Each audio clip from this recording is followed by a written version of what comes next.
الصلاة والسلام على سيدنا محمد وعلى آله وأصحابه أجمعين أما بعد قال الله تعالى في القرآن العظيم والفرقان الحميد أعوذ بالله من الشيطان الرجيم بسم الله الرحمن الرحيم ما عندكم ينفد وما عند الله باق صدق الله العلي العظيم. அன்பிற்குரிய அல்லாஹ்வின் நல்லடியார்களே, இறையருளால் இன்றைய தராவீகை இனிதே நிறைவு செய்துவிட்டு இன்றைய தினம் தொழுகையில் ஓதப்பட்ட ஒரு சில வசனங்களின் கருத்துக்களை கேட்பதற்காக நாம் எல்லாம் அமர்ந்திருக்கிறோம். அல்ஹம்துலில்லாஹ். அன்பானவர்களே, இன்றைய தொழுகையோடு சரியாக 15 ஜுஸுகள் ஓதி முடிக்கப்பட்டிருக்கிறது. ரப்புல் ஆலமீன் அல்லாஹ் ஜல்ல ஷானஹு தஆலா மீதமுள்ள ஜுஸுகளை முழுமையாக ஓதுவதற்கும் அதை செவிதாழ்த்தி கேட்பதற்கும் நம் எல்லோருக்கும் தௌஃபீக் செய்வானாக. அன்பானவர்களே, இன்றைய தொழுகையில் ஓதப்பட்ட வசனங்களிலே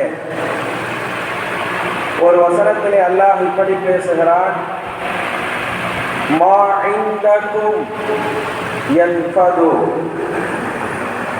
உங்களிடத்தில் இருக்கக்கூடிய அனைத்தும் யன்ஃபது, அது அழிந்து போகும்.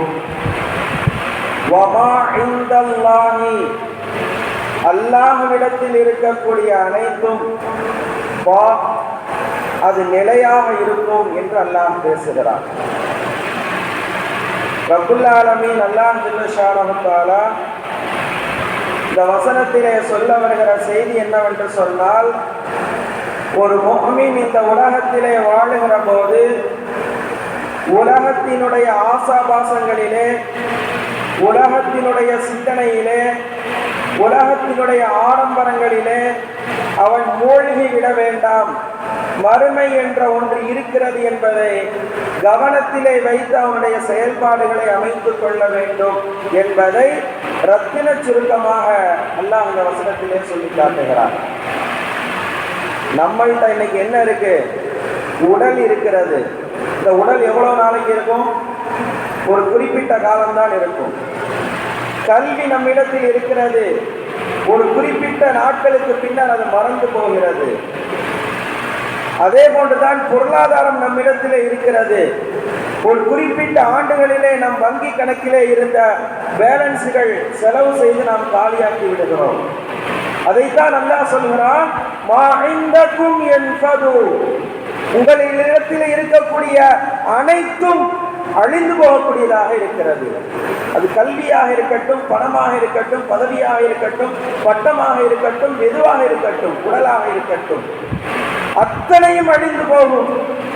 வமா இந்தல்லாஹி பாக், ஆனால் அந்த உடலின் மூலமாக நீங்கள் செய்த அமல் இருக்கிறதே, அது அல்லாஹ்விடத்திலே நிலையாக இருக்கும்.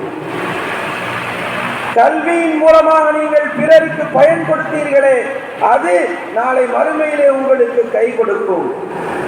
பொருளாதாரத்தை இறை வழியிலே அறப்பணிகளுக்காக நீங்கள் செலவு செய்தீர்களே, அந்த செயல் உங்களுக்கு நாளைக்கு உதவும். ரப்புல் ஆலமீன் ஒரே வசனத்திலே முதல் பகுதியிலே இம்மையை குறித்து பேசுகிறார், பிற்பகுதியிலே மறுமையை குறித்து பேசுகிறார். நீ என்ன வேணா வச்சுக்கப்பா, இந்த உலகத்திலே இருக்கும் போது அது உன்னிடத்தில் இருக்கக்கூடிய அனைத்துமே அழிந்து போகும். இந்த உலக ரீதியாக உள்ளது. அந்த இறைவன் உனக்கு கொடுத்திருக்கக்கூடிய அவைகளின் மூலமாக நீ செய்யக்கூடிய அந்த செயல் என்பது நாளை மறுமை வரைக்கும் தொடரக்கூடியதாக இருக்கிறது. வமா இந்தல்லாஹி பாக் என்பதை அல்லாஹ் மறுமை வாழ்க்கை குறித்து பேசுகிறார். ஒரே வசனத்துல முதல் பகுதியில இந்த உலக வாழ்க்கையையும் பிற்பகுதியிலே மறு உலக வாழ்க்கையும் குறித்து அல்லாஹ் பேசி தருகிறார். நாம் சிந்திக்க வேண்டிய செய்தி இதுதான். இந்த உலக வாழ்க்கை என்பது நிரந்தரமானது அல்ல. குறிப்பிட்ட ஒரு காலத்திற்குள் நிறைவடையக்கூடியதாக இருக்கிறது. இறைவன் வழங்கி இருக்கக்கூடிய அந்த கால நேரங்களை நாம் நல்ல அமல்களிலே செலவழிக்க வேண்டும். அதைத்தான் அல்லாஹ் எதிர்பார்க்கிறான். வேறொரு வசனத்திலே அல்லாஹ் சொல்லி காட்டுகிறான், வல் ஆகிரத்து கைருன் வ அபுகா, மறுமைதான் அது சிறந்தது, நிலையானது என்று சொல்லி காட்டுகிறான். உலகம் என்பது நிலையற்றதாக இருக்கிறது. அல்லாஹ்வால் எவ்வளவு தவணை கொடுக்கப்பட்டிருக்கிறதோ அந்த காலங்கள் மாத்திரமே இங்கு நாம் இருக்க முடியும். ஆனால் மறுமை என்பது அது அங்கு எக்ஸ்பிரி டேட்டே கிடையாது. உலகத்திற்கு எக்ஸ்பிரி டேட் என்பது அல்லாஹ்வால் நிர்ணயிக்கப்பட்டிருக்கிறது. நம் சிந்தனைகளுக்கு இன்னும் கவனப்படுத்தப்படாமல் இருக்கிறது.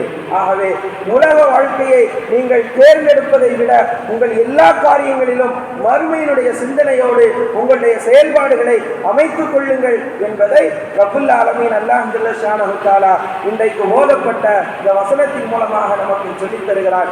எல்லாம் வல்ல அல்லாஹ் ஜல்ல ஷானஹு தஆலா இந்த வசனத்தினுடைய கருத்தை முழுமையாக புரிந்து செயல்படுகிற நல்ல தௌஃபீக்கை நமக்கும் நம்முடைய சந்ததிகளுக்கும் தந்தருள்வானாக. ஆமீன். வ ஆகிரு தஅவானா அல்ஹம்துலில்லாஹி ரப்பில் ஆலமீன்.